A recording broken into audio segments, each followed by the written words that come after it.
You know how driving for Uber means waiting days just to get PIF? You've ever walked into Best Buy and thought, man, I could really use some extra perks for all this tech? You've probably seen the Best Buy credit card. But is it actually worth it, or just another wallet filler? Here's the deal.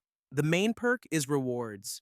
You can earn points on every purchase with higher points for shopping at Best Buy itself.